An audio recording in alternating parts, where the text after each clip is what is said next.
সাদিয়া শওকত বাবলি। পর্ব ৩। শীর্ষ জোরে জোরে কয়েকটা নিঃশ্বাস নিল।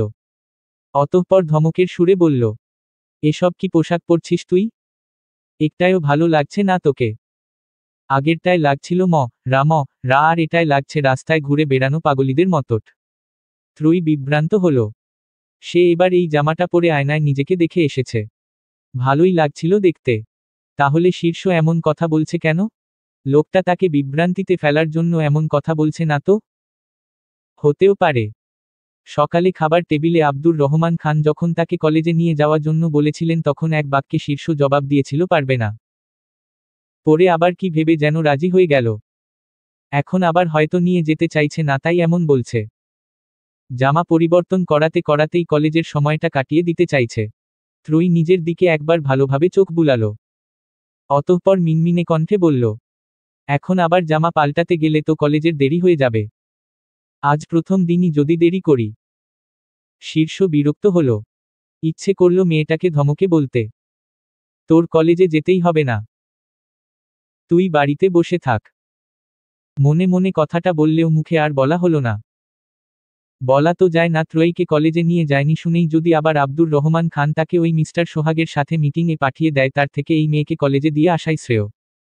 শীর্ষ কপাল কুচকাল। বাইরের দিকে পা বাড়াতে বাড়াতে বলল, চল। ১৩। কিছুটা সময় অতিবাহিত হতেই শীর্ষ নিজের গাড়িটা থামালো কলেজের সম্মুখে। গাড়িটা সঠিক স্থানে পার্ক করে ত্রয়ীকে নিয়ে এলো ভিতরে। শীর্ষ এই কলেজের প্রাক্তন ছাত্র হওয়ার সুবাদে বেশ অনেকেই চিনে তাকে। এখানে সে মাঝে মাঝেই আসে। বিভিন্ন অনুষ্ঠানে সভায় নিজের দল নিয়ে আসে। শিক্ষকদের সাথেও একটা ভালো সম্পর্ক রয়েছে। তবে শীর্ষকে কখনো কোনো মেয়েকে নিয়ে কলেজে আসতে দেখেনি কেউ। এ কলেজেই তার বোন পড়ে তাও অনেকের জানা। সেই বোনের সাথেও তো ততটা দেখা যায় না তাকে। তাহলে এই মেয়েটিকে? অনেকের মনেই প্রশ্নটা জাগালেও সরাসরি শীর্ষের নিকট জিজ্ঞেস করার সাহস করল না কেউ। শুধু কয়েকজন ছেলে ডেকে ডেকে জিজ্ঞেস করল, কেমন আছেন শীর্ষ ভাই? প্রতিবারই শীর্ষ হেসে জবাব দিল, এই তো আলহামদুলিল্লাহ ভালো। তোরা কেমন আছিস? শীর্ষ ত্রয়ীকে নিয়ে এলো তার ক্লাসের দিকে। মেয়েটাকে কোনো রকমে ক্লাসে ঢুকিয়ে দিতে পারলেই তার দায়িত্ব শেষ। কিন্তু ক্লাসের সামনে আসতেই হঠাৎ পিছন থেকে ডাক পড়ল তার। পুরুষালী কণ্ঠে ভেসে এলো, শীর্ষ। শীর্ষ থেমে গেল। পিছন ফিরে তাকাতেই দেখা পেল একজন সুদর্শন যুবকের। শ্যামবর্ণা শরীরে তার আটশাট বেঁধে রয়েছে গাঢ় নীল রঙা একটি শার্ট। শীর্ষের ওষ্ঠে হাসি ফুটে উঠল। যুবকটির পানে এগিয়ে গিয়ে বলল, আরে শাহেদ তুই এখানে? শাহেদ এবং শীর্ষ একই সাথে পড়েছে কলেজে। দুজনের মধ্যে খুব বেশি বন্ধুত্বপূর্ণ সম্পর্ক না থাকলেও চেনা জানা ছিল। শাহেদ আলতো হাসল। শীর্ষকে নিজের সাথে জড়িয়ে ধরে বলল, হ্যাঁ চাকরি নিয়েছি এই কলেজে। তুই না একটা কোম্পানিতে ঢুকেছিলি? এখানে এলি কবে? শাহেদ ছেড়ে দিল শীর্ষকে। সোজা হয়ে দাঁড়িয়ে বলল, এই তো কিছুদিন আগে। অতিথি শিক্ষক হিসেবে ঢুকেছি। কথাটা বলতে বলতে শাহেদের চোখ পড়ল ত্রয়ীর দিকে। ভ্রু কুচকে সে শুধাল, এই মেয়েটিকে? বোন শব্দটা বলতে গিয়েও থেমে গেল শীর্ষ। কেমন ওই শব্দটা বলতে ইচ্ছে হলো না তার কণ্ঠনালী থেকে বেরুল না। থমথমে কণ্ঠে সে বলল, আমার বাবার মামাতো ভাইয়ের মেয়েও। শাহেদ এক পলক তাকালো ত্রয়ীর দিকে। ওষ্ঠ প্রসারিত করে বলল, তাহলে তো সম্পর্কে ও তোর বোন হয়। তুই একদম চিন্তা করিস না। আজ থেকে ওর সব দায়িত্ব আমার। শীর্ষের হৃদয় কেমন হিংসাত্মক মনোভাব জন্মালো। যেন জ্বলে উঠল বুকের ভিতরটা। সে জানে না এমন কেন হলো। শুধু জানে বুকে ভিতরে ধীরে ধীরে সূক্ষ্ম ব্যথার উদয় ঘটছে। শীর্ষ কিঞ্চিত সময় নিয়ে তাকিয়ে রইল শাহেদের দিকে। অতঃপর খপ করে ধরল ত্রয়ীর এক হাত। টেনে পা বাড়ালো উল্টো দিকে। যেতে যেতে বলল, বাড়ি চল বালির বস্তা। এই কলেজে তোকে আমি পড়াবো না। পরপর চোখ মুখ কুচকাল শীর্ষ। বিরক্তি নিয়ে বলল, কলেজটা আগে ভালোই ছিল, এখন সব লুচু সারে ভরে গেছে। ত্রয়ী অবাক হলো। এই কলেজে তাকে পড়াবে না তাহলে কোথায় পড়াবে? মাত্র কয়েকটা দিন আগেই গ্রামের কলেজ থেকে এখানে আনা হয়েছে তাকে। এখন আবার অন্য কলেজে, তাছাড়া এখানে তো এমন কিছু ঘটেনি যে তাকে হুট করে কলেজ পরিবর্তন করতে হবে। মেয়েটা কিছু বলতে গিয়েও থেমে গেল। শীর্ষের সামনে মুখ খুলে কিছু বলার সাহস হচ্ছে না তার। এমনিই লোকটা যা খিটখিটে মেজাজের, কিছু বললেই ছ্যাতো করে ওঠে। শীর্ষ ত্রয়ীকে নিয়ে এসে দাঁড়ালো গাড়ির সামনে। আদেশের সুরে বলল, গাড়িতে ওঠ। ত্রয়ী গাড়িতে উঠল না। জোরে একটা নিঃশ্বাস নিয়ে নিজের ভিতরে সাহস সঞ্চয় করল কিছুটা। অতঃপর মিনমিনে স্বরে শুধাল, এ কলেজে আমাকে পড়াবেন না কেন? কলেজটা তো সুন্দর ছিল। শুধু কলেজ সুন্দর থাকলেই হয় না, কলেজের মানুষগুলোও সুন্দর থাকতে হয়। তাহলে রিমা আপুকে কেন এই কলেজে ভর্তি করেছেন? এখানকার মানুষ সুন্দর না হলে নিশ্চয়ই তাকে এই কলেজে ভর্তি করতেন না। শীর্ষ ভ্রু কুচকাল, গম্ভীর কণ্ঠে শুধাল, তুই কি আমার মুখে মুখে তর্ক করছিস বালির বস্তা? ত্রয়ী ভীত হল। যতটুকু সাহস তার ভিতরে সঞ্চয় করেছিল তা মুহূর্তেই উবে গেল শীর্ষের গম্ভীর কণ্ঠ শ্রবণে। ঢোক গিলল মেয়েটা। আমতা আমতা করে বলল, না মানে? না মানে কি? তোর সাহস হলো কি করে আমার মুখের উপরে কথা বলার? তোকে তো আমি। বাকিটুকু বলার আর সুযোগ হলো না শীর্ষের। তার আগেই তার প্যান্টের পকেটে থাকা মোবাইলটা বেজে উঠল প্রবল ঝংকার তুলে। থেমে গেল সে। ত্রয়ীর দিকে অগ্নি দৃষ্টি নিক্ষেপ করে বলল, কল আশায় আজ বেঁচে গেলি তুই। শীর্ষ পকেট থেকে মোবাইলটা বের করল। স্ক্রিনের দিকে দৃষ্টি দিয়ে দেখল রবির নামটা। সময় ব্যয় না করে কলটা রিসিভ করল সে। মোবাইলটা কানের কাছে ধরে বলল, হ্যাঁ রবি বলল। ওপাশ থেকে রবি তড়িঘড়ি করে বলল, তাড়াতাড়ি ক্লাবে আয় শীর্ষ। সাকিব ওর মামা কায়সারকে নিয়ে এসে এখানে ঝামেলা করছে। শীর্ষের কপালে ভাঁজ পড়ল। থমথমে কণ্ঠে বলল, আসছি আমি। কল কেটে শীর্ষ তাকালো ত্রয়ীর দিকে। মেয়েটাকে এখন তার সাথে ক্লাবে নিয়ে যাওয়া যাবে না। ওদিকের পরিস্থিতি কেমন এখনও সে জানে না। সেখানে একটা মেয়েকে নিয়ে পড়ে যদি ঝামেলায় পড়তে হয়। তাছাড়া সেদিন তো মেয়েটাকে সাথে করে নিয়ে গিয়েছিল। আর মেয়েটা তাকে দিশেহারা করে তুলতে গাড়ি থেকে নেমে একা একা হাওয়াই মিঠাই কিনতে গিয়েছিল। সেক্ষেত্রে একে ক্লাবে নিয়ে যাওয়ার থেকে বাড়ি পাঠিয়ে দেওয়াই ভালো। শীর্ষ কণ্ঠে থমথমে ভাব অব্যাহত রেখেই শুধাল, একা একা বাড়িতে যেতে পারবি তুই? ত্রয়ী কিঞ্চিত সময় নিয়ে ভাবল। অতঃপর বলল, পারব। ত্রয়ী পারব বললেও শীর্ষ ঝুঁকি নিতে চাইল না। এমনি মেয়েটা এখানে নতুন, পথঘাট কিছুই চিনে না। তার উপর আবার বোকাসোকা ভীতু। শীর্ষ একজন রিকশাওয়ালাকে ডেকে ভালোভাবে বুঝিয়ে দিল তাদের ঠিকানা। অতঃপর তার ভাড়া মিটিয়ে ত্রয়ীকে উঠিয়ে দিল রিকশায়। রিকশা চালক রিকশা চালনা শুরু করলে সেও গিয়ে বসল নিজের গাড়িতে। গাড়িতে স্টার্ট দিয়ে ছুটল গন্তব্যের উদ্দেশ্যে। ত্রয়ী এতক্ষণ এই সময়ের অপেক্ষাতেই ছিল। এমনি সে ভীতু হলেও আজ সাহস করল। শীর্ষের গাড়িটা তাদের রিকশাকে ছাড়িয়ে যেতে দেখেই স্বস্তির নিঃশ্বাস ফেলল সে। রিকশাওয়ালাকে বলল, ভাইয়া রিকশা ঘুরান। আবার আমাকে কলেজের সামনে নামিয়ে দিয়ে আসুন। কেন আপা? ওই ভাই তো বইলা গেল একবারে আপনার বাড়ির সামনে নামাইয়া দিয়ে আইতে। ত্রয়ী আমতা আমতা করে বলল, আসলে আমি কলেজে একটা বই ফেলে এসেছি, ওটা আনতে হবে। আমাকে দয়া করে কলেজের সামনে দিয়ে আসুন না ভাইয়া। আচ্ছা আপা। রিকশাওয়ালা রিকশা ঘুরালো। স্বল্প সময়ের মধ্যেই ত্রয়ীকে নামিয়ে দিল কলেজের সামনে। শীর্ষের হঠাৎ ত্রয়ীকে নিয়ে চলে যাওয়ায় কিছুটা অবাক হলো শাহেদ। তবে সে বিষয়টা নিয়ে মাথা ঘামালো না তেমন। পিছন ঘুরে পা বাড়ালো লাইব্রেরির উদ্দেশ্যে। পথিমধ্যে দেখা হলো রিমার সাথে। মেয়েটা তাকে দেখেই এগিয়ে এলো। নম্র কণ্ঠে বলল, কেমন আছেন স্যার? শাহেদ মৃদু হেসে জবাব দিল, আলহামদুলিল্লাহ ভালো। তুমি কেমন আছো? জি আলহামদুলিল্লাহ ভালো। তোমার ভাইকে দেখলাম। তোমার বোনকে নিয়ে কলেজে এসেছিল। রিমা অবাক হলো। তার বোন মানে পন্নাকে নিয়ে শীর্ষ কলেজে এসেছিল? কিন্তু পন্নার তো এখন স্কুলে থাকার কথা। রিমা ভ্রু কুঁচকে শুধাল, কোন বোন? ওই তোমার বাবার মামাতো ভাইয়ের মেয়ে নাকি যেন বলল। রিমার মেজাজ গরম হলো।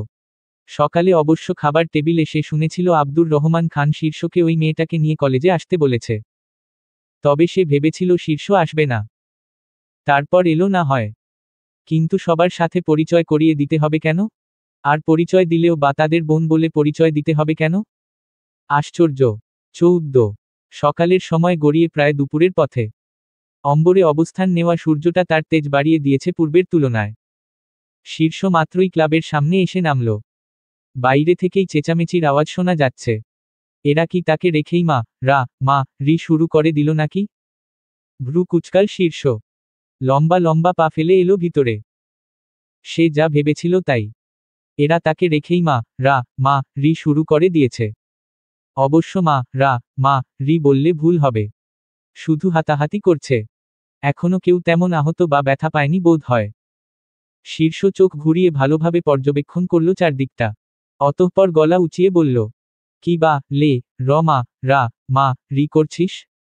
এখনো কেউ কারো মাথায় ফাটাতে পারলি না। তোদের দিয়ে কিচ্ছু হবে না। সব অকর্মণ্য। শীর্ষের কণ্ঠস্বর শুনতাই থেমে গেল সবাই। সাকিবের চোখ মুখ যেন চকচক করে উঠল। সে তার মামা কায়সারকে তড়িঘড়ি করে বলল, মামা এইটাই শীর্ষ রিজওয়ান। এই আমাকে ক্লাব থেকে বের করে দিয়েছিল। কায়সারের চোখ মুখ শক্ত হয়ে উঠল। শীর্ষের দিকে তেড়ে এসে সে বলল, তোর সাহস হলো কি করে ওকে ক্লাব থেকে বের করার? তুই জানিস আমি কে? শীর্ষ ওষ্ঠ বাঁকালো। তাচ্ছিল্য করে বলল, কেন তুই ভুলে গেছিস যে তুই কে? মনে করিয়ে দিতে হবে আমাকে? তবে মনে করিয়ে দিচ্ছি, তুই একটা ল পাকনা ডিসের লাইন।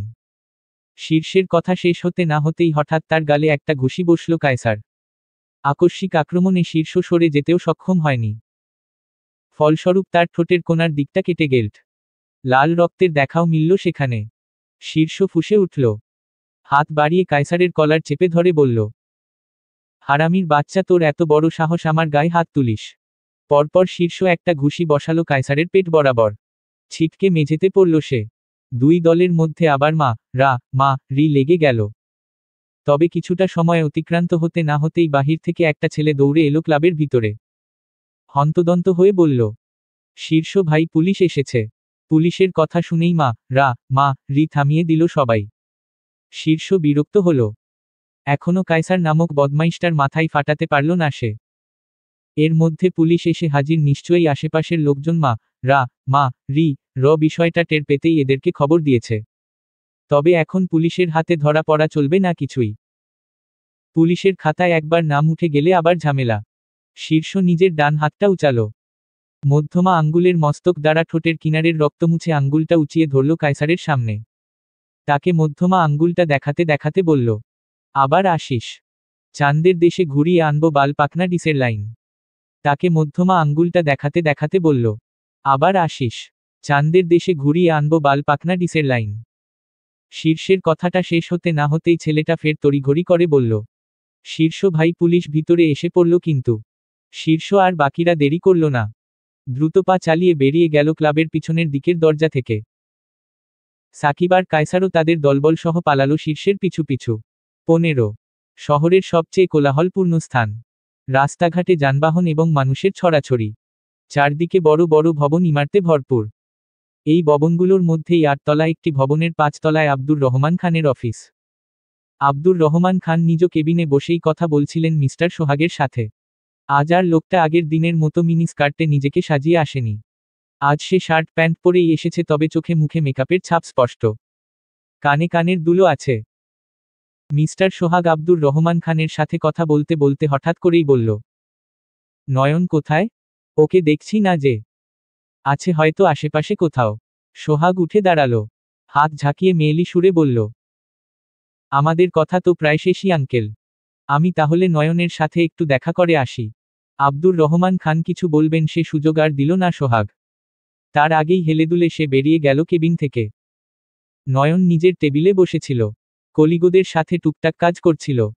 এর মধ্যেই তার কর্ণে বজ্রের ন্যায় আঘাত হানল সোহাগের কণ্ঠস্বর, হেই কিউট বয়। নয়ন ধরফরিয়ে উঠল। বুকে থুথু দিয়ে তাকালো সামনের দিকে। সোহাগীকে তার দিকে আসতে দেখেই বুকটা কেঁপে উঠল নয়নের। এই প্রাণী আবার তার দিকে ধেয়ে আসছে কেন? আজ তো ভেবেছিল সে বেঁচে যাবে এর হাত থেকে। আব্দুর রহমান খানের সাথে কথাবার্তা সেরে চলে যাবে এই প্রাণী। কিন্তু চলে না গিয়ে এদিকে আসছে কেন? নয়ন চেয়ার ছেড়ে উঠে দাঁড়ালো তৎক্ষণাৎ। দিশেহারা হয়ে পা বাড়ালো পালানোর জন্য। কিন্তু তার পালানো আর হলো না। তার আগেই সোহাগ দৌড়ে গিয়ে পথ আগলে দাঁড়ালো তার। জোরে নিঃশ্বাস নিতে নিতে বলল, কোথায় যাচ্ছিলে কিউটি? আমি তোমাকে ডাকছিলাম শোনোনি? নয়ন এলোমেলো দৃষ্টি ফেলল। জোরপূর্বক হেসে জবাব দিল, আপনি ডাকছিলেন? এই দেখুন, আমি একদম শুনতে পাইনি। আমিও তাই ভেবেছি। তা কোথায় যাচ্ছিলে? নয়ন দাঁতে দাঁত পিষল। বিড়বিড়িয়ে বলল, জাহান্নামে। বিড়বিড়িয়ে কথাটা বলায় শুনল না সোহাগ। ভ্রু কুচকে সে শুধাল, কিছু বললে? নয়ন মেকি হেসে জবাব দিল, ওয়াশরুমে যাচ্ছিলাম। কথাটা বলেই সে কোমর ভাঁজ করল। পেট চেপে বলল, একটু বেশিই চাপ দিয়েছে। আপনি বরং চলে যান। আমি ওয়াশরুম হয়ে আসছি। সোহাগ গেল না। মিষ্টি হেসে বলল, সমস্যা নেই। তুমি ওয়াশরুম থেকে বের হও। আমি এখানেই দাঁড়াচ্ছি। কথাটা শেষ হতে না হতেই নয়ন চেঁচিয়ে উঠে বলল, আপনি দাঁড়াতে পারবেন না। আকস্মিক নয়নের চেঁচানোতে ভড়কে গেল অফিসের সবাই। গোল গোল চোখে তাকালো তার দিকে। নয়ন নিজেও অপ্রস্তুত হয়ে পড়ল বেশ। আশেপাশে সকলের দিকে নজর বুলিয়ে ফের জোরপূর্বক হেসে বলল, আসলে আমার ওয়াশরুমে সময় লাগে অনেক। ততক্ষণ আপনি দাঁড়াতে পারবেন না, পা ব্যথা হয়ে যাবে। তার থেকে বরং আপনি আজ চলে যান। সোহাগ এক পা কিঞ্চিত ভাঁজ করে আরেক পায়ের সাথে লাগালো। লাজুক স্বরে বলল, তোমার যতক্ষণ খুশি থাকো ওয়াশরুমে, আমি এখানেই দাঁড়াচ্ছি। তোমার মতো কিউট ছেলেদের জন্য অপেক্ষা করতে আমার ভালোই লাগে। নয়নের কান্না পেল ভীষণ। এ কার পাল্লায় পড়ল সে? চীনা জোকের মতো পিছনে পড়ছে, ছাড়াছাড়ির কোনো নামই নিচ্ছে না। কিছুটা সময় অতিবাহিত হলেও নয়নকে ওয়াশরুমে না যেতে দেখে ভ্রু কুঁচকাল সোহাগ। কপালে ভাঁজ ফেলে শুধাল, কি হলো, ওয়াশরুমে যাবে না তুমি? হ্যাঁ হ্যাঁ, এই তো যাচ্ছি। নয়ন পেট চেপে ওয়াশরুমে ঢুকল। দরজাটা আটকে দেয়ালের সাথে কপালে ঠেকিয়ে দাঁড়ালো। এই দিনও শেষ পর্যন্ত দেখার ছিল তার। এত বছর সিঙ্গেল জীবন কাটিয়ে কোথায় ভাবল একটা সুন্দরী মেয়ের দেখা পাবে। তা না হয়ে দেখা দিল মিস্টার সোহাগ। একে নয়ন ঠিক কি বলবে ভেবে পেল না। পুরুষ নারী তৃতীয় লিঙ্গ নাকি অন্য কিছু? এর চেহারা পুরুষদের মতো গালে দাঁড়িয়ে আছে, সাজ পোশাক নারীদের মতোট, আবার আচার আচরণ তৃতীয় লিঙ্গের মানুষের মতো। শেষ পর্যন্ত এই ছিল নয়নের কপালে। নয়নের ইচ্ছে হলো এখনই কপালটা ওয়াশরুমের দেয়ালের সাথে টাকমে রে ফাটিয়ে ফেলতে। নিজের ভাবনা অনুযায়ী সে কপালটা নিয়ে একটা টাকমা লো দেয়ালের সাথে। বেখায়ালিতে একটু জোরেই লাগলো টাকটা। কণ্ঠে ব্যথাতুর ধ্বনি তুলে ছিটকে দূরে সরে এলো সে। কপাল চেপে বলল, টাকটা তো আসতেই দিলাম, তারপর ব্যথা পেলাম কিভাবে? কপালে হাত বুলাতে বুলাতে হঠাৎ নয়নের স্মরণে এলো শীর্ষের কথা। এই বিপদ থেকে এখন তাকে একমাত্র শীর্ষই বাঁচাতে পারে। নয়ন তড়িঘড়ি করে পকেট থেকে মোবাইলটা বের করল। কল লাগালো শীর্ষের নাম্বারে। 2 বার রিং হতেই কলটা ধরল শীর্ষ। গম্ভীর কণ্ঠে বলল, হ্যাঁ নয়ন বল। নয়ন কাদো কাদো গলায় বলল, স্যার আমাকে বাঁচান স্যার। এই মিস্টার সোহাগ আমার ইজ্জতের দফারফা না করে আমাকে ছাড়বে না মনে হয়। তুই এখন কোথায় আছিস? মিস্টার সোহাগের ভয়ে ওয়াশরুমে লুকিয়ে আছি। তাহলে ওয়াশরুমেই থাক, আর বাইরে আসিস না। নয়ন চোখ ঘুরিয়ে আশেপাশে তাকালো। অসহায় কণ্ঠে বলল, এখানেও বা কতক্ষণ স্যার? ওয়াশরুমে কি আর সারাদিন বসে থাকা যায়? তার উপর ওই বজ্জাতটা আবার ওয়াশরুমের সামনেই দাঁড়িয়ে আছে, আমাকে পাহারা দিচ্ছে। শীর্ষ ঠোঁট টিপে হাসল, তবে পরপর আবার কণ্ঠে গম্ভীরতা ফুটিয়ে তুলে বলল, আচ্ছা তাহলে ওয়াশরুম থেকে বেরিয়ে সোজা আমার ফ্ল্যাটে চলে আয়।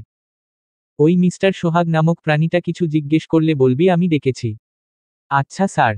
নয়ন কল কাটল। জোরে কয়েকটা নিঃশ্বাস নিয়ে বেরিয়ে এলো ওয়াশরুম থেকে।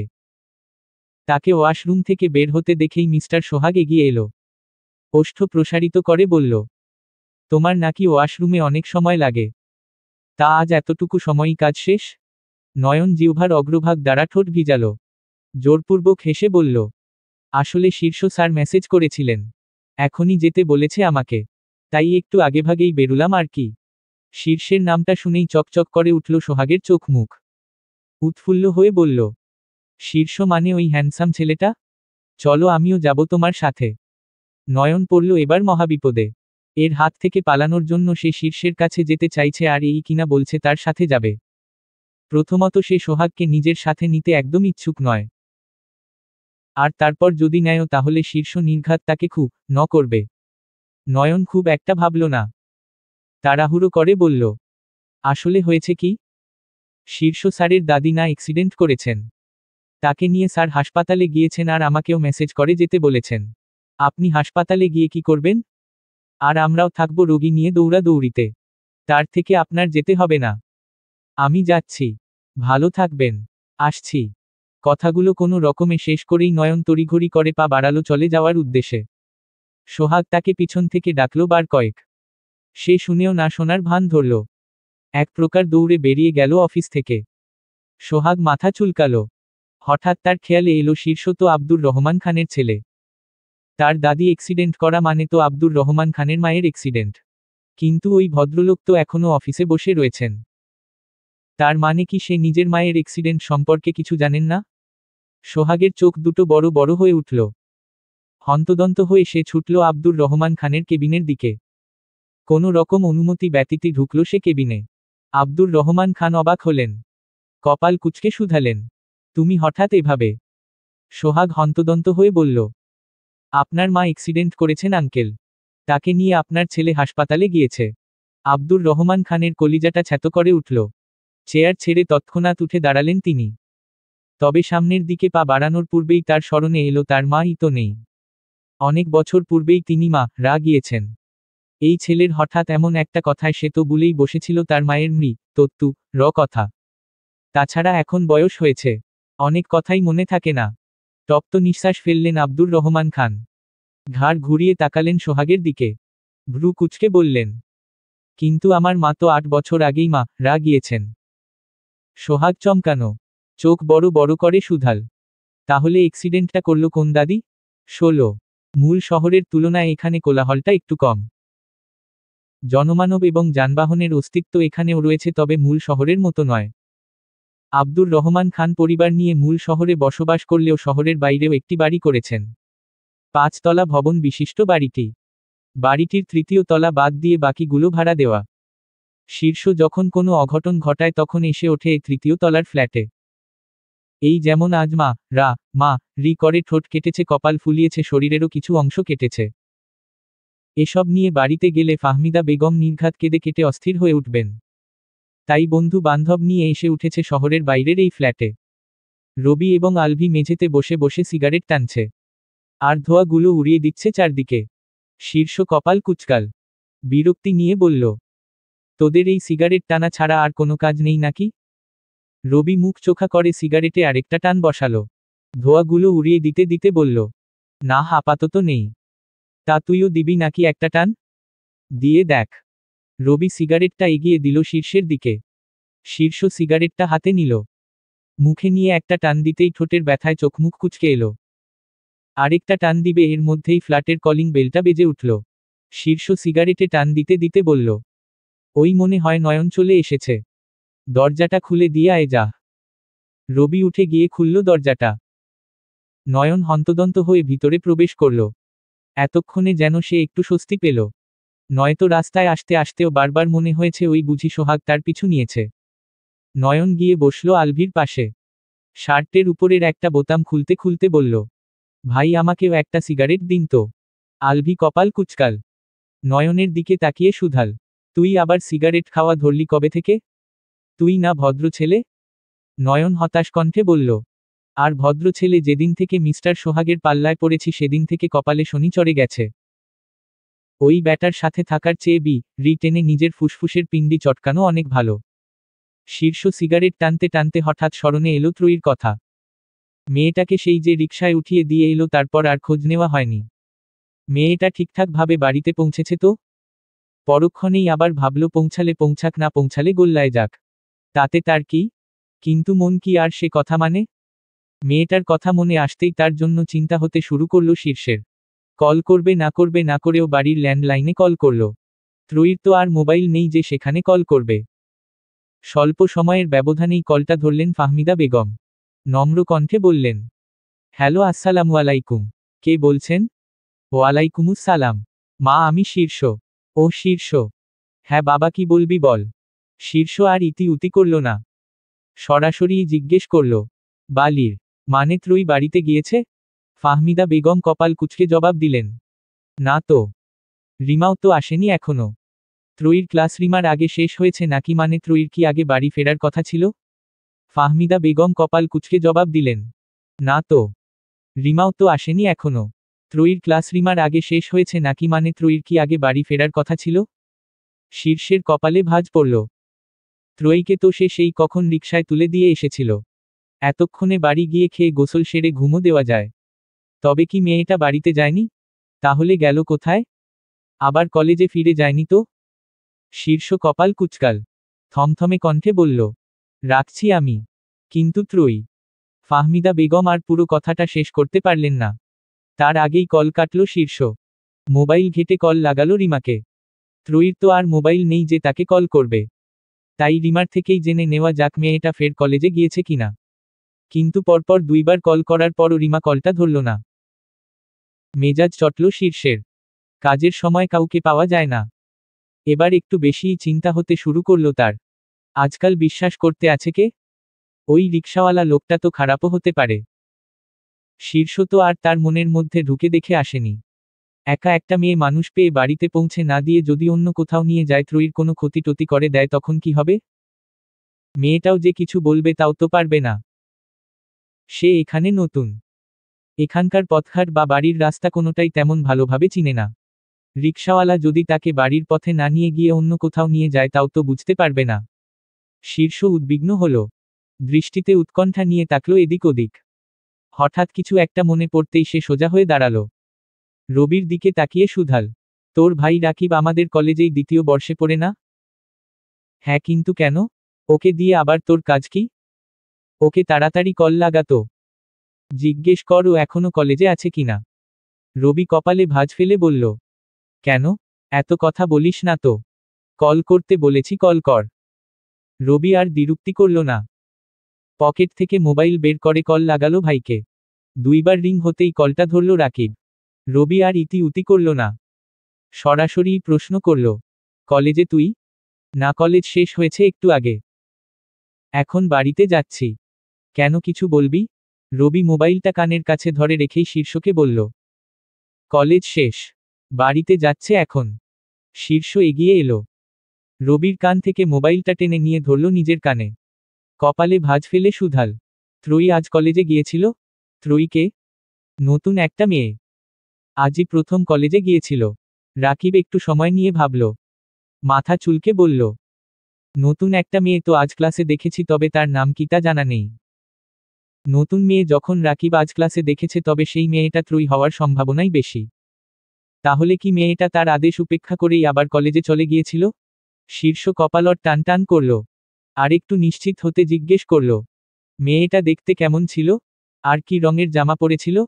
গোলগাল চেহারা, গায়ের রংটা হলদেটে ফর্সা, লম্বাও মোটামুটি। আর পরনে কেমন লাল লাল একটা জামা ছিল।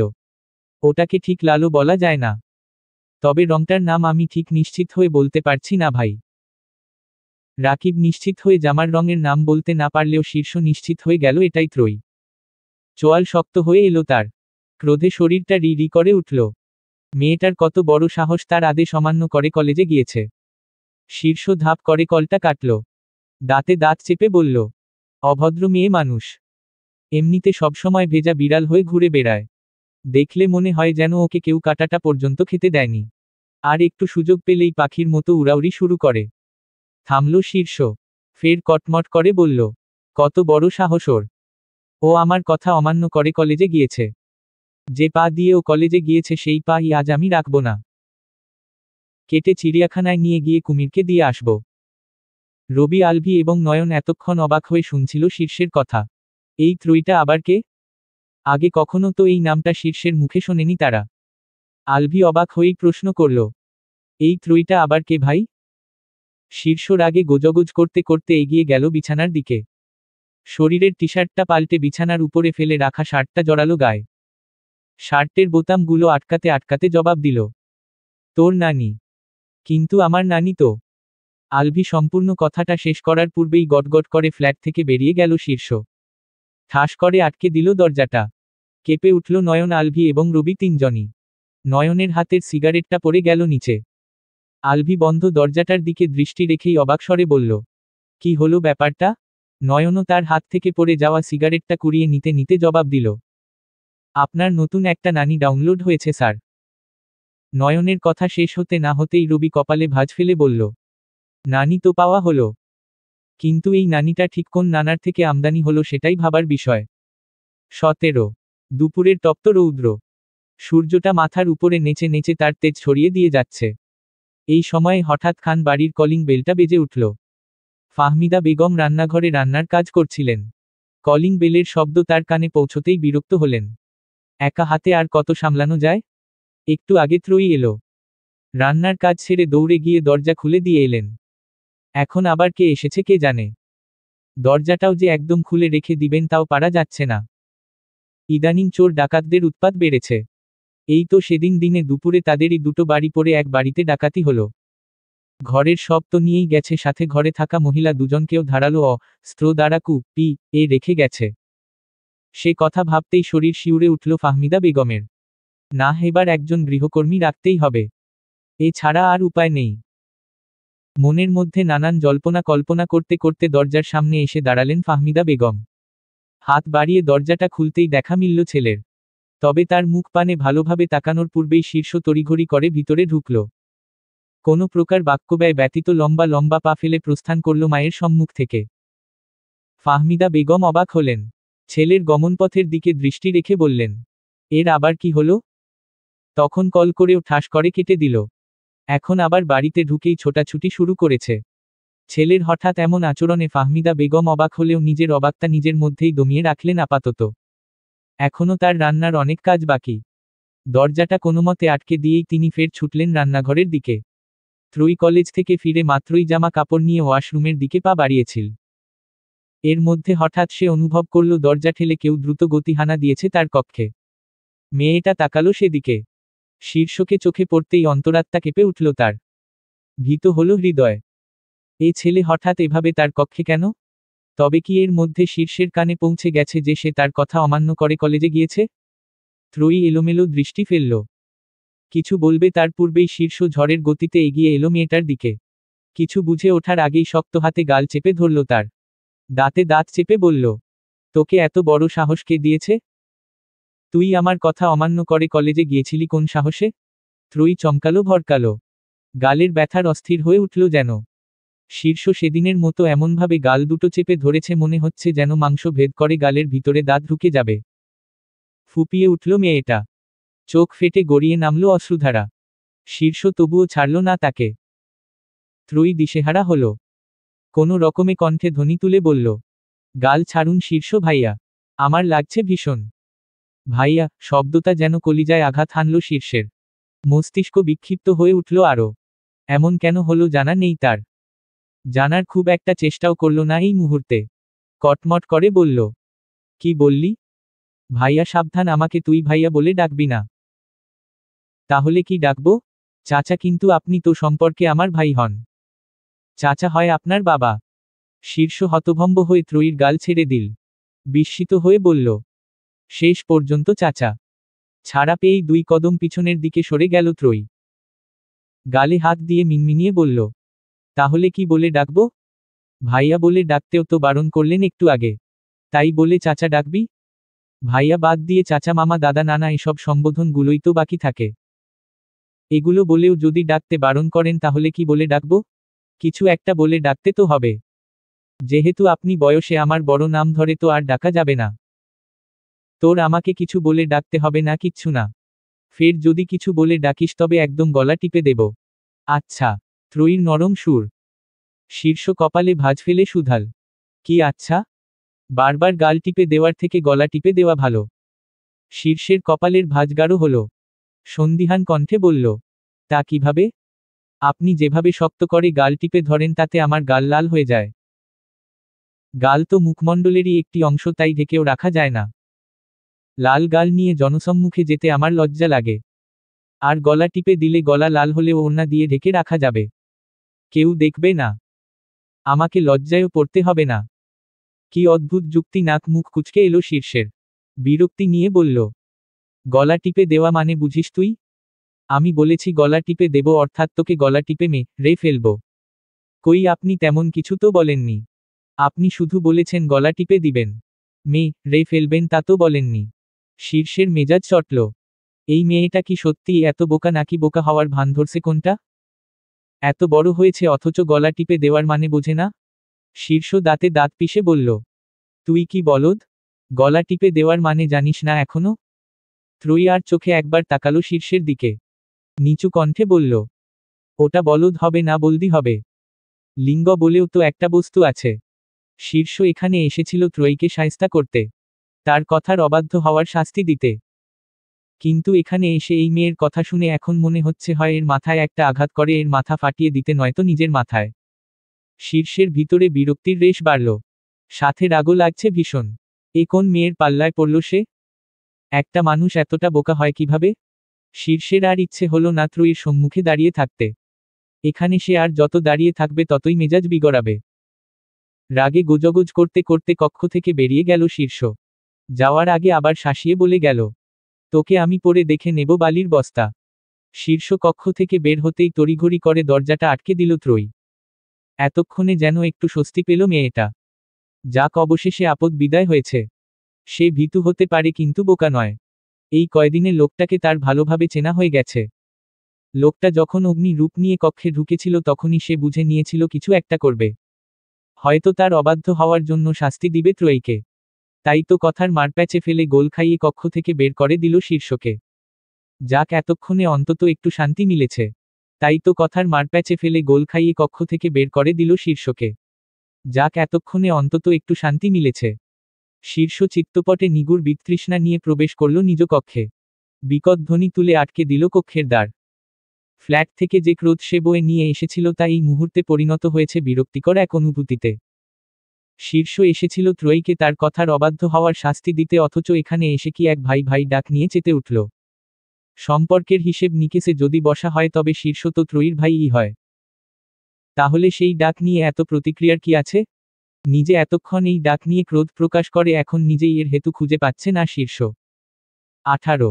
চারদিকে চঞ্চল কোলাহল। ছোট বড় গাড়িগুলোর পাপো হর্নের ধ্বনি কানে এসে লাগছে নির্বিঘ্নে। রিমা বসে রয়েছে কলেজ ক্যাম্পাসে। বন্ধু বান্ধবীদের নিয়ে আড্ডা দিচ্ছে। তার ক্লাস আরও কিছুক্ষণ পূর্বে শেষ হলেও বাড়িতে ফিরেনি এখনো। বান্ধবীদের সাথে আড্ডার মধ্যেই রিমা খেয়াল করল শাহেদ আসছে। এতক্ষণ এই লোকটির জন্যই তো তার অপেক্ষা। লোকটিকে প্রথম যেদিন এ কলেজে সে দেখেছিল সেদিনই মন দিয়ে বসেছিল। তারপর একটু খোঁজখবর নিতে গিয়ে জানতে পারল শাহেদ এ কলেজেরই প্রাক্তন ছাত্র এবং তার ভাইয়ের সাথেই পড়েছে। রিমা উঠে দাঁড়ালো। চঞ্চল পায়ে গিয়ে মুখোমুখি হলো শাহেদের। নম্র স্বরে বলল, আসসালামু আলাইকুম স্যার, কেমন আছেন? শাহেদ চোখ তুলে দেখে নিল রিমাকে। সৌজন্য হেসে জবাব দিল, আলহামদুলিল্লাহ ভালো। তুমি? জি আলহামদুলিল্লাহ স্যার, আমিও ভালো। তা বাড়িতে যাচ্ছিলেন বুঝি? হ্যাঁ, কেন কিছু বলবে তুমি? রিমা ইতস্তত করল। হাত তুলে ললাটে এলোমেলোভাবে স্থান নেওয়া কাটা চুলগুলোকে কানের গোড়ায় গুজে দিয়ে বলল, না মানে তেমন কিছু না। শাহেদ হাত উঁচিয়ে হাত ঘড়িটার দিকে নজর বুলালো একবার। তাড়া দিয়ে বলল, আচ্ছা, কিছু না বলার থাকলে আসছি আমি। আমার একটু তাড়া আছে। কিন্তু স্যার। শাহেদ আর দাঁড়ালো না, রিমার কথাও কানে নিল না বোধ হয়। লম্বা লম্বা পায়ে প্রস্থান ঘটালো নিজের। 19। প্রকৃতি তার উজ্জ্বলতাকে বিদায় জানিয়ে ধীরে ধীরে পা বাড়াচ্ছে আধারের গহ্বরে। মৃদু শীতল বাতাস বইছে চারিধারে। ব্যস্ত শহরের আনাচে কানাচে তরতরিয়ে প্রজ্জ্বলিত হচ্ছে অসংখ্য সোডিয়ামের আলো। প্রতিদিন এই সন্ধ্যার সময় খান বাড়ির বসার কক্ষে চায়ের আসর বসে। আজও তার ব্যতিক্রম ঘটেনি। আব্দুর রহমান খান, রিমা পন্না ত্রয়ী সবাই বসার কক্ষে বসে চা পান করছিলেন। শুধু নেই শীর্ষ। এই সময়ে বেশিরভাগই সে বাড়িতে থাকে না। তবে আজ আছে। ফাহমিদা বেগম রান্নাঘর থেকে এক মগ কফি হাতে এলেন বসার কক্ষে। মগটা পন্নার দিকে বাড়িয়ে দিয়ে বললেন, এটা শীর্ষকে দিয়ে আয় তো। পন্না তৎক্ষণাৎ চটপটে কণ্ঠে জবাব দিল, আমি পারবো না। তুমি গিয়ে দিয়ে এসো। তা পারবি কেন? সর্বক্ষণ আমাকে না খাটালে তো তোদের হয় না। বাপ ভাই বোন সবকটা মিলে আমার হাড় মাংস জ্বালিয়ে না খেলে তো তোদের শান্তি হবে না। ফাহমিদা বেগম নিগুড় রোষ নিয়ে পন্নাকে বকতে বকতে কফির মগটা এগিয়ে দিলেন ত্রয়ীর দিকে। গলার স্বর কিছুটা নরম করে বললেন, তুমি একটু যাও তো মা।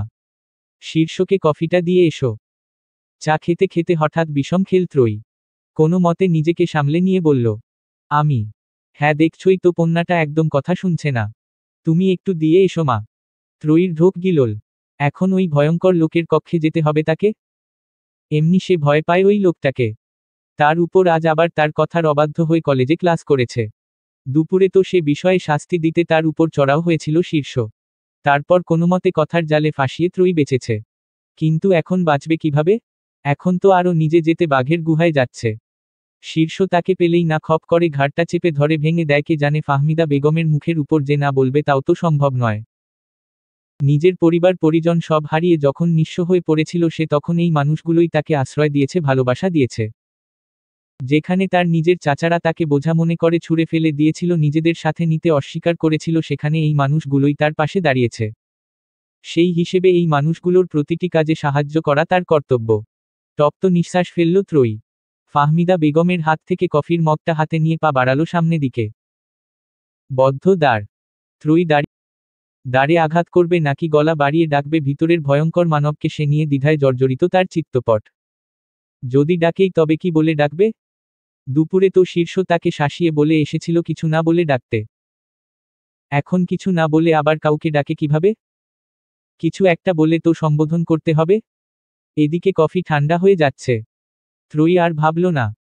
হাত উঁচিয়ে আঘাত করল বদ্ধ দ্বারে। প্রায় সাথে সাথেই ভিতর থেকে গম্ভীর কণ্ঠে ভেসে এলো, দরজা খোলা আছে। ত্রয়ী দরজা ঠেলে ভিতরে ঢুকল। এদিক ওদিক তাকিয়ে সম্মুখপানে দৃষ্টি দিতেই স্থির হয়ে গেল তার দেহখানা। হৃদস্পন্দন গাঢ় হল পূর্বের তুলনায়। শীর্ষ উদম শরীরে তার দিকে পিঠ দিয়ে দাঁড়িয়ে রয়েছে। পরনে শুধু একটি কালো রঙা থ্রি-কোয়ার্টার প্যান্ট। ফর্সা উদম পা জোড়া মেঝে ছুঁয়ে রয়েছে সগৌরবে। ত্রয়ী দৃষ্টি নুইয়ে নিল। ইতস্তত করে বলল, আপনার কফি। টেবিলে রেখে যা। ত্রয়ী একটু এগিয়ে কফির মগটা রাখল বিছানার পাশের টেবিলে। এরপর পিছু ঘুরতেই ধরফরিয়ে উঠল। শীর্ষ তার পিছনে এসে দাঁড়িয়েছে। লোকটা না একটু আগেই দূরে দাঁড়িয়েছিল? বুকে থুথু ছিটিয়ে সামনের দিকে তাকল ত্রয়ী। ফের শীর্ষের গোমেধহীন দেহটা দৃশ্যমান হল তার দৃষ্টি অভিমুখে। প্রশস্ত বক্ষস্থল যেন চিতিয়ে রেখেছে তারই দেখার জন্য। ত্রয়ীর ক্ষীণ হয়ে আসা হৃদস্পন্দন ফের বাড়ল তড়িঘড়ি করে। সাথে অজানা অদ্ভুত এক অনুভূতি হানা দিল হৃদয় গহ্বরে।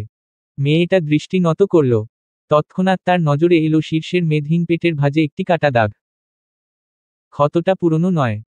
মনে হচ্ছে যেন আজকালের মধ্যেই হয়েছে। ত্রয়ী আঁতকে উঠল। ব্যস্ত হয়ে বলল, এ কি এতখানি কাটালো কিভাবে আপনার? কথাটা বলেই ত্রয়ী তড়িঘড়ি করে হাত বাড়ালো শীর্ষের মেদহীন পেটের দিকে। শীর্ষ তৎক্ষণাৎ 2 কদম পিছিয়ে গেল। শান্ত অথচ গম্ভীর কণ্ঠে বলল, থেমে যা ওখানেই। আমাকে ছোঁয়ার দুঃসাহস করিস না মোটেই। জলে পুড়ে যাবি। মেয়েটি আর্স্ট হল। নিজের করা কর্মে নিজেই লজ্জিত হলো এবার। এভাবে তার শীর্ষের পেটের দিকে হাত বাড়ানো কিংবা ছোঁয়ার প্রয়াস চালানো কোনোটাই উচিত হয়নি। হঠাৎ আঘাতের চিহ্ন দেখে একটু বেশিই ভড়কে গিয়েছিল বোধ হয়। তাই সকল বিবেচনাবোধ খুইয়ে বসেছিল কিক্ষণের জন্য। ত্রয়ী প্রত্যুত্তর করল না শীর্ষের কথার। আর্স্ট ভঙ্গিতে পা বাড়ালো চলে যাওয়ার উদ্দেশ্যে। শীর্ষ আর কথা বাড়ালো না। মেয়েটা সামনে থেকে সরতেই কফির মগটা হাতে তুলে নিল। প্রথমবার চুমুক বসিয়েই নাক মুখ কুঁচকে ফেলল। থমথমে কণ্ঠে ডাকল, দাঁড়া। ত্রয়ী দাঁড়িয়ে পড়ল। পিছু ঘুরে শুধাল, জি কিছু বলবেন? শীর্ষ পা চালিয়ে এসে দাঁড়ালো মেয়েটার মুখোমুখি। হাতের কফির মগটার দিকে ইশারা করে বলল, এটা কি? কফি।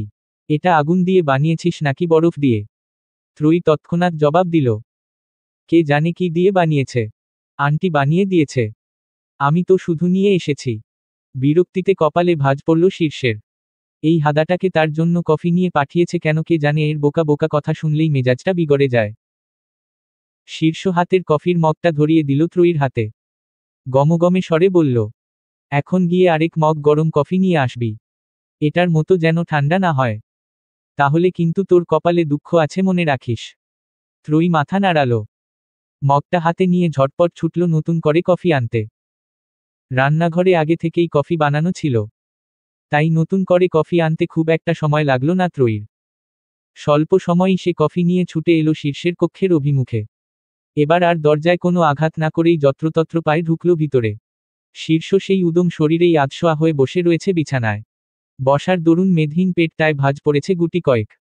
শ্বাস প্রশ্বাসের দাপটে বক্ষস্থল ফুলে ফেপে উঠছে ক্ষুদ্র ক্ষুদ্র সময়ের ব্যবধানে। ত্রয়ী এগিয়ে গিয়ে দাঁড়ালো বিছানার পাশ ঘেঁষে। কফির মগটা বাড়িয়ে দিয়ে বলল, শার্টটা পরে নিতে পারতেন তো। শীর্ষ কফির মগটা নিতে নিতে শুধাল, কেন? ত্রয়ীর রাগ লাগল। একটি মেয়ের সামনে এভাবে উদম শরীরে ঘোরাফেরা করছে আবার শার্ট পরতে বলায় বলছে কেন? এর কি লাজ লজ্জা বলতে কিছু নেই? ত্রয়ী অন্য দিকে দৃষ্টি ঘুরাল। আমতা আমতা করে বলল, এভাবে আমার সামনে খালি গায়ে আছেন। কেমন একটা লাগছে। শীর্ষ কফির মগে চুমুক বসালো। ভাবলেশহীন ভাবে বলল, তোর রুমে গিয়ে খালি গায়ে হয়েছি? না। তাহলে তোর সমস্যা কি? আমার রুমে আমি শুধু শার্ট না প্রয়োজনে প্যান্ট ছাড়াও থাকব। তোর কি? শীর্ষের কথার পৃষ্ঠে আর কিছু বলার মতো খুঁজে পেল না ত্রয়ী। নতজানু হয়ে পিছন ঘুরল সে। তবে 2 কদম সামনে এগিয়েই আবার থমকে দাঁড়ালো। ফিরে এসে দাঁড়ালো শীর্ষের মুখোমুখি। শীর্ষ কপাল কুঁচকাল। থমথমে কণ্ঠে সুধাল। আবার কি? ত্রয়ী ইতস্তত করে জবাব দিল। আপনার পেটের কাটা অংশটায় বোধ হয় ঔষধ লাগানো প্রয়োজন, নয়তো ইনফেকশন হতে পারে। হোক। ব্যথা করছে না ওখানে? ব্যথাই চরম উপভোগ্য। ব্যথা আবার উপভোগ্য এই প্রথম শুনলাম। শীর্ষ হাত বাড়িয়ে ছুঁয়ে দিল কাটা স্থানটা। আলতোভাবে হাত বুলাতে বুলাতে হুট করেই চেপে ধরল ক্ষতস্থানটা। সাথে সাথে আটকে উঠল ত্রয়ী। চেঁচিয়ে উঠে বলল, কি করছেন কি? রক্ত বের হবে তো? শীর্ষ বাঁকা হাসল। শীতল কণ্ঠে বলল, বের হতে দে। মাঝে মাঝে কিছু কলুষিত রক্ত বেরিয়ে যাওয়াও ভালো, মস্তিষ্ক ঠান্ডা হয়। ত্রয়ীর বলতে ইচ্ছে হলো, আপনি কি পাগল? কি সব বলছেন? ব্যথা নাকি উপভোগ্য, আবার বলছেন রক্ত বের হলে মস্তিষ্ক ঠান্ডা হয়। মনে মনে ত্রয়ী কথাগুলো বললেও ঠোঁট নাড়িয়ে তা আর প্রকাশ করা হলো না। এ লোক তো পাগলই, তা নিয়ে আবার এত সংশয়ের কি আছে? মেয়েটা আর কথা বাড়ালো না, চুপচাপ বেরিয়ে গেল কক্ষ থেকে। ত্রয়ী বেরিয়ে যেতেই শীর্ষ কল লাগালো কাউকে। মোবাইলটা কানের কাছে নিয়ে গম্ভীর কণ্ঠে বলল, তোরা বের হ, আমি আসছি। 20 আধারের চাদরে মুড়িয়ে থাকা রাস্তার বুক চিরে আগমন ঘটল দুটো বাইকের। বাইক দুটিতে দুজন করে মোট 4 জনের অবস্থান। 4 জনেরই আপাদমস্তক কালো রঙা পোশাকে আবৃত, মাথার হেলমেটটাও কালো। সুন্দর কারুকার্য খচিত ডুপ্লেক্স একটি বাড়ির অভিমুখে এসে থামল সে বাইক দুটো। একে একে 4 জন নেমে দাঁড়ালো বাইক থেকে। মাথায় পরিহিত হেলমেটগুলো খুলতেই ধারাবাহিকভাবে দৃশ্যমান হলো শীর্ষ, রবি, আলভি এবং নয়ন। হেলমেটের ঘর্ষণে এলোমেলো হয়ে যাওয়া চুলগুলো হাত দ্বারা ঠিক করে তারা এগিয়ে গেল বাড়ির গেটের দিকে। ভিতরে প্রবেশ করতে উদ্যত হতেই তাদের সামনে বাধা হয়ে দাঁড়ালো দুজন দ্বাররক্ষী। তাও আবার যেইসেই দ্বাররক্ষী নয়, লম্বা বলিষ্ঠদেহী পেশিবহুল দ্বাররক্ষী। তাদের মধ্যে একজন থমথমে কণ্ঠে বলল, আপনাদের কার্ড? নয়ন দ্বাররক্ষী দুজনকে দেখেই পিছিয়ে গেল। আলভির গা ঘেঁষে দাঁড়িয়ে সুধাল, এগুলো মানুষ নাকি জলহস্তী? আলভি দ্বাররক্ষীদের দিকে দৃষ্টি রেখেই ঝুঁকে গেল নয়নের দিকে। ফিসফিসিয়ে বলল, কাছে গিয়ে দেখ, বুঝে যাবি। নয়ন আর কাছে যাবে কি? এ দুজনকে দেখেই তো তার প্রাণ ওষ্ঠাগত। কি দেহ আর কি তেজ! তবে শীর্ষের কপালে ভাঁজ পড়ল দ্বাররক্ষীর কণ্ঠ নিঃসৃত বাক্যে। গভীর কণ্ঠ সে সুধাল, কিসের কার্ড? পার্টির কার্ড। কার্ড ব্যতীত ভিতরের পার্টিতে কারো ঢোকার অনুমতি নেই, দুঃখিত। শীর্ষের কপালের ভাঁজ গাঢ় হল। চিত্তপটে নিগুড় বিতৃষ্ণা নিয়ে তাকালো সে বাড়ির গেটের দিকে। গেটের কাছটায় বেশ খোদাই করে লেখা, চৌধুরী বাড়ি। শীর্ষদের প্রধান শত্রু সরোয়ার চৌধুরীর বাড়ি এটি। লোকটা তাদের ম্যানেজার ফাহাদ এবং আব্দুর রহমান খানের অ্যাসিস্ট্যান্ট নুহাকে হাতে নিয়ে কোম্পানির বেশ কিছু প্রয়োজনীয় কাগজ হাতিয়ে নিয়েছে, যা এই মুহূর্তে তাদের প্রয়োজন। নয়তো এই রাত বিরাতে এই বাড়িমুখো হতো না তারা। কিন্তু আজই এখানে পার্টি হতে হলো। আর দ্বাররক্ষীদের ভাষ্যমতে কার্ড ব্যতীত ভিতরেও ঢুকতে দিবে না। ঝামেলা করে যে ঢুকবে তাও সম্ভব না। এদের যা দেহ, এদের সাথে ঝামেলা করলে দেখা যাবে তাদের এক একজনকে তুলে মশার মতো 2 আঙ্গুলে পিষে দূরে ছুড়ে দিয়েছে। শীর্ষ কিঞ্চিত সময় নিয়ে ভাবল। অতঃপর পিছু ঘুরে আলভি, নয়ন, রবিকে ইশারা করল কিছু একটা। শীর্ষ আলভিদের নিয়ে খুব সাবধানে চৌধুরী বাড়ির চতুর্দিক ঘুরল। শেষে বাড়ির পিছনের দিকে একটি ছোট ডোবার কাছে এসে থামল তারা। ডোবা থেকে বিশ্রী গন্ধ আসছে। হয়তো এ বাড়ি এবং আশেপাশের সকল বর্জ্য পদার্থ এখানেই ফেলা হয়। তবে বাড়ির এদিকটা একটু নির্জন। জন্মানবের সারা শব্দ পাওয়া যাচ্ছে না তেমন। যদিও এদিকটায়ও প্রাচীর তোলা, তবে ভিতরে ঢোকার জন্য এখন এখানটাই ভরসা। শীর্ষ আরেকবার ভালোভাবে পর্যবেক্ষণ করল চারিপাশ। অতঃপর নয়নকে বলল, তুই আগে যা। নয়ন হোঁচট খেল যেন, তড়িঘড়ি করে বলল, আমি আগে কেন? আলভি দাঁত কেলিয়ে জবাব দিল, কারণ তুই আমাদের একমাত্র বলির পাঠা। এখন তাড়াতাড়ি দেয়াল টপকে ভিতরে যা তো। না না, আমি আগে যাব না। ভিতরে যদি ওই জলহস্তির মতো কেউ থাকে, তাহলে আমাকে 2 আঙ্গুলে তুলে মাছির মতো এদিকে ছুড়ে দিবে নিশ্চিত।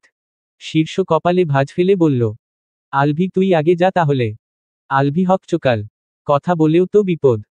এখন নয়নকে ছেড়ে তাকেই যেতে বলেছে। বেচারা এলোমেলো দৃষ্টি ফেলল। আমতা আমতা করে বলল, আমি কেন? নয়নই তো। এইটুকু বলতেই নয়ন বাদ সাধল। ব্যস্ত হয়ে বলল, আমি না, আপনিই যান স্যার। শীর্ষ বিরক্ত হল। আলভি এবং নয়ন দুজনের ঘাড় 2 হতে চেপে ধরে বলল, দুটোই একসাথে যা।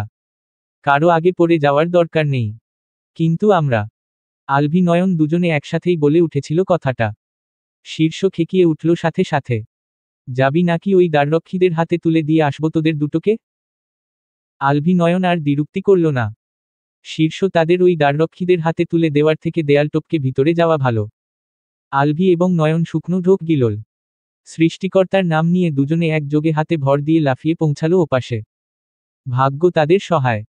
এদিকে সত্যিই কেউ নেই, জলহস্তী আকার মানব তো দূরে থাক। বেচারারা বুকে হাত দিয়ে স্বস্তির নিঃশ্বাস ফেলল। আলভি হালকা গলা উঁচিয়ে বলল, এদিকে কেউ নেই, তোরা চলে আয় তাড়াতাড়ি। শীর্ষ এবং রবি আর দেরি করল না। আলভিদের কথায় আশ্বস্ত হয়ে তারাও দেয়াল টপকে এলো এপাশে। আশেপাশে ভালোভাবে নজর বুলিয়ে গেল সামনের দিকে। বাড়ির মূল ভবনের পাশেই সুইমিং পুলের কিনার ঘেঁষে বাগানে পার্টির আয়োজন করা হয়েছে। লাল নীল সবুজ বিভিন্ন ধরনের আলোর ব্যবহার করে পার্টিটা একটু পশ্চিমা রূপদানের চেষ্টা চালানো হয়েছে। বেশ কিছু মানুষজনও দেখা যাচ্ছে সে স্থানে। সুন্দর সুসজ্জিত পোশাকে নিজেদের আবৃত করে রেখেছে তারা। হয়তো তারা এখানে আমন্ত্রিত। তবে আমন্ত্রিতদের মধ্যে বেশিরভাগ নারীদের পোশাকই পশ্চিমাদের ন্যায় সংকীর্ণ, বিশেষ করে অল্প বয়সী তরুণীদের। গুটিকয়েক ওয়েটার আবার পানীয় ভর্তি ট্রে হাতে নিয়ে অতিথিদের আপ্যায়ন করছেন। শীর্ষ, আলভি, রবি এবং নয়ন নিজেদের পরিপাটি করে এক সারিতে দাঁড়ালো। সিনা টান করে বেশ ভাব নিয়ে একই সাথে হেঁটে গিয়ে দাঁড়ালো পার্টির স্থানে। যে কেউ তাদের আগমন দেখে নির্দ্বিধায় বলবে তারাও এখানে আমন্ত্রিত এবং সামনের গেট থেকেই ঢুকেছে। অনেক তরুণী ইতোমধ্যে তাদের দেখে হুঁশ খুইয়ে বসেছে। সম্মোহনী দৃষ্টিতে তাকিয়ে রয়েছে তাদের দিকে। রবি নাক মুখ কুচকাল, গলার স্বর খাদে নামিয়ে বলল, চারদিকে খালি বেডি আর বেডি। আলভি রবির ন্যায় একইভাবে গলার স্বর খাদে নামিয়ে বলল, ক্যান পার্টিতে কি তুই শুধু বেডা মানুষ আশা করেছিলি? ঠিক তা না। রবি পুরো কথাটা সম্পন্ন করার পূর্বেই খেয়াল করল একজন ওয়েটার তার পাশ থেকে পানীয় ভর্তি ট্রে হাতে হেঁটে যাচ্ছে। রবি ট্রে থেকে একটা গ্লাস হাতে তুলে নিল। ঢক ঢক করে পানীয়টা গিলে নিয়ে বলল, ওয়াহ, কি স্বাদ মাইরি। চৌধুরী সাহেবের থেকে জেনে নিতে হবে এটা কোথা থেকে আনিয়েছেন। শীর্ষ পাত্তা দিল না রবির কথা। এদিক ওদিক দৃষ্টি দিয়ে বলল, কিন্তু এই চৌধুরী সাহেব আছেনটা কোথায়? তাকে খুঁজে বের করে কাজ সারতে হবে অতি দ্রুত। তারপর এখান থেকে কেটে পড়তে হবে। কোনোভাবে যদি ওই পালোয়ানদের হাতে পড়ি তাহলে জান নিয়ে এখান থেকে একটাকেও বেরুতে হবে না। নয়ন আশেপাশে নজর বুলিয়ে বলল, এখানে তো দেখছি না। আশেপাশে খুঁজে দেখতে হবে পাই কিনা ওই বদমাইশ চৌধুরী সাহেবকে। শীর্ষরা সবাই দল বেঁধে পার্টির স্থানে, বাড়ির প্রাঙ্গণ এবং নিচের তলায় খুঁজল সরোয়ার চৌধুরীকে। কিন্তু সে ভদ্রলোকের দেখা কোথাও নেই। পার্টি হওয়ায় পুরো বাড়ি এবং বাড়ির বাইরে বেশ জনমানবের উপস্থিতি থাকায় তাদের এভাবে বাড়িতে প্রবেশকে সন্দেহজনকভাবেও দেখেনি কেউ। এই দিক থেকে আজ পার্টি হয়ে ভালোই হয়েছে। শীর্ষা নিচের তলা ভালোভাবে দেখে পা বাড়ালো সিঁড়ির দিকে। দুটো সিঁড়ি উঠতেই থেমে গেল রবি। এক হাতে মাথা চেপে বলল, এ কি মাথা ঘুরাচ্ছে কেন আমার? কেমন গা গুলিয়ে উঠছে। পরপর রবি তাকালো সামনের দিকে। গলার স্বর বাড়িয়ে বলল, এই আলভি, এই শীর্ষ সব ঘুরাচ্ছে আমার। বাল, তোরাও দেখছি ঘুরছিস। তোরা ঘুরছিস কেন? দাঁড়া এক জায়গায়। রবি দুই হাতে মাথা চেপে কেমন হেলে দুলে উঠল। আলভি তড়িঘড়ি করে ধরল তাকে। উদ্বিগ্ন স্বরে বলল, তোর আবার হঠাৎ কি হলো? এমন করছিস কেন? রবি চোখ ছোট ছোট করে তাকালো। আঙ্গুল তুলে থেমে থেমে বলল, তুই এই কে তুই? ব্যাকাভরা উরচুঙ্গার মতো মুখটা নিয়ে আমার দিকে তাকিয়ে আছিস কেন? আলভি তেতে উঠল। রবিকে তৎক্ষণাৎ ধাক্কা মেরে বলল, আমার মুখ ব্যাকাভরা উরচুঙ্গার মতো? শালা, তোর মুখ ব্যাকা ভরা তোর 14 গোষ্ঠীর মুখ উরচুঙ্গার মতো। আলভির ধাক্কায় রবি গিয়ে পড়ল নয়নের উপর। শীর্ষের মেজাজ বিগড়ালো। রবির আচরণ দেখে তার বুঝতে বাকি রইল না কি হয়েছে এর। এই নিশ্চয়ই তখনকার পানীয়র ফল। এখানে তারা এসেছে একটা কাজে। কোথায় কাজ সারার তৎপরতা চালাবে তা না, পার্টিতে এসেই পানীয় গিলেছে। ইচ্ছে তো করছে এটাকে এখন ওই পানীয়র মধ্যেই চুবিয়ে তে। আর এই সরোয়ার চৌধুরীকেও বলি হারি যাই। এটা কি ওই ইউরোপ আমেরিকা ভেবেছে যে এখানে পার্টিতে এত সহজভাবে লাল পানি ছেড়ে দিয়েছে? এর বিরুদ্ধে তো প্রকাশ্যে ক সরবরাহ করার জন্য গোটা কয়েক লা ঠুকে দেওয়া প্রয়োজন। শীর্ষ দাঁতে দাঁত পিষল। রুক্ষ কণ্ঠে বলল, শালা পেটে ল পড়েছে। হুশ খেয়াল হারিয়েছে। ওটাকে নয়নের কাছে রেখে তুই আমার সাথে আয় আলভি। সরোয়ার চৌধুরীকে খুঁজে বের করতে হবে। তারপর তার কাছ থেকে প্রয়োজনীয় কাগজপত্রগুলো নিতে হবে তাড়াতাড়ি। আলভি রবির দিকে তাকিয়ে ভেঙচি কাটল একটা। অতঃপর হাঁটা ধরল শীর্ষের পিছু পিছু। রবি নয়নের দিকে তাকিয়ে দাঁত কেলিয়ে হাসল। টেনে টেনে বলল, এত সুন্দর কেন তুমি ললনা? আহা কি সুন্দর টানা টানা চোখ, পদ্ম পাপড়ির ন্যায় ঠোঁটকুলার মতো কানার। রবি ভ্রু কুচকাল, নয়নের গালে হাত রেখে বলল, কিন্তু তোমার গালে কেন কালো দাড়ি বলো না? নয়নের কান্না পেল ভীষণ। সব সময় তার সাথেই কেন এমন হয়? সব আপদ কেন তার ঘাড়েই ওঠে? এখন এই রবি নামক জন্তুটাকে নিয়ে সে কোথায় যাবে? বদমাইশটা কেমন হেলেদুলে পড়ছে তার গায়ের উপরে। সিঁড়ি বেয়ে উপরে উঠে থামল শীর্ষ এবং আলভি। দেখল বাম ও ডান দুই দিকে দুটো পথ গিয়েছে। সরোয়ার চৌধুরী কোন দিকে আছেন কে জানে। শীর্ষ দুটো পথের দিকেই তাকালো চোখ ঘুরিয়ে। অতঃপর ডান দিকে পা বাড়িয়ে আলভিকে বলল, তুই ওদিকটায় যা, আমি এদিকটায় দেখছি। শীর্ষের আদেশ অনুযায়ী আলভি বাম দিকে এলো। এদিকটায় তেমন মানুষ দেখা যাচ্ছে না। দুই একজন আছে, তাও বেশ দূরত্ব নিয়ে। আশেপাশে চোখ বুলাতে বুলাতে হঠাৎ তার নজর আটকালো একটি কক্ষের দিকে। কক্ষের দরজাটা আধখোলা। সরোয়ার চৌধুরী এ কক্ষে নেই তো থাকতেও পারেন। আলভি এগিয়ে গেল কক্ষের দিকে। দরজা ঠেলে ঢুকল ভিতরে। চোখ তুলে সামনের দিকে তাকাতেই থমকে গেল সে। হৃদস্পন্দন গাঢ় হলো তড়িঘড়ি করে।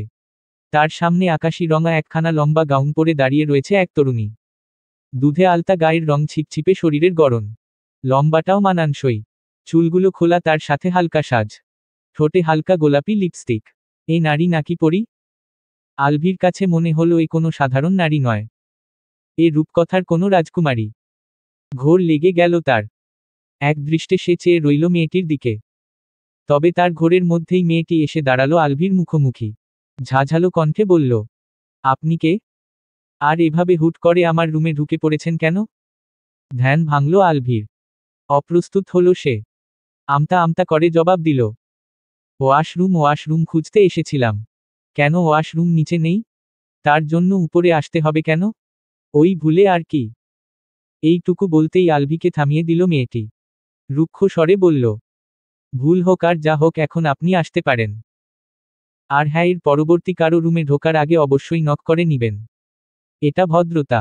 আলভি অপমানিত বোধ করল। তবে মুখ ফুটে বলল না কিছুই। বলবেও বা কি সে? নক না করে ঢোকাটা তারই ভুল ছিল। আলভি চলে যেতে নিয়েও থেমে গেল। ইতস্তত করে শুধাল, আপনার নাম? আপনি পার্টিতে এসেছেন? আলভি তড়িঘড়ি করে জবাব দিল, হ্যাঁ হ্যাঁ, আর কি কাজে আসব? যার জন্মদিনের পার্টিতে এসেছেন তারই নাম জানেন না? আশ্চর্য। নাম তো দূরের কথা। আজ যে এ বাড়িতে পার্টি আছে, তাও আবার জন্মদিনের পার্টি, তাই তো তারা জানত না। তবুও আলভি জোরপূর্বক হেসে বলল, আসলে খেয়াল করিনি। আমার নাম মেহের। বাহ, সুন্দর নাম। সরোয়ার চৌধুরীর সাথে আপনার সম্পর্ক? উনি আমার বাবা হন। আচ্ছা, আসছি তাহলে আমি। আসছি বলেও চলে গেল না আলভি। কিছু ইতস্তত করে বলল, শুভ জন্মদিন। মেহের বিরস কণ্ঠে জবাব দিল, ধন্যবাদ। এবার আর আলভি দাঁড়ালো না। যেতে ইচ্ছে না হলেও পা চালিয়ে প্রস্থান করল সে। তাকে আগে সরোয়ার চৌধুরীকে খুঁজে বের করতে হবে। নয়তো শীর্ষ তার কলিজা ছিঁড়ে এই পার্টির মধ্যেই ভাগ বসাবে। নয়ন রবিকে কোনোমতে টেনেটুনে বাহিরে আনল। এত বড় দেহি এক পুরুষকে কি আর এত সহজে আনা যায়? তীব্র বিতৃষ্ণা নিয়ে নয়ন পা বাড়ালো গেটের দিকে। ঠিক তখনই পিছন থেকে তার নাম ধরে ডেকে উঠল কেউ। নয়ন থমকে দাঁড়ালো। ঘাড় বাঁকিয়ে পিছনের দিকে তাকাতেই চমকে উঠল বেচারা। অন্তরাত্মা কেঁপে উঠল তার। এ কি মিস্টার সোহাগ এখানে কি করছে? একজনকে দিয়ে হচ্ছিল না, সৃষ্টিকর্তা এখন আরও একজনকে পাঠিয়ে দিয়েছে। মিস্টার সোহাগ দৌড় শুরু করল নয়নের দিকে। ঢোক গিলল বেচারা। আতঙ্কিত স্বরে বলল, শয়তান, সব দূরে যা, দূরে যা, কাছে আসিস না। ফু, চলবে।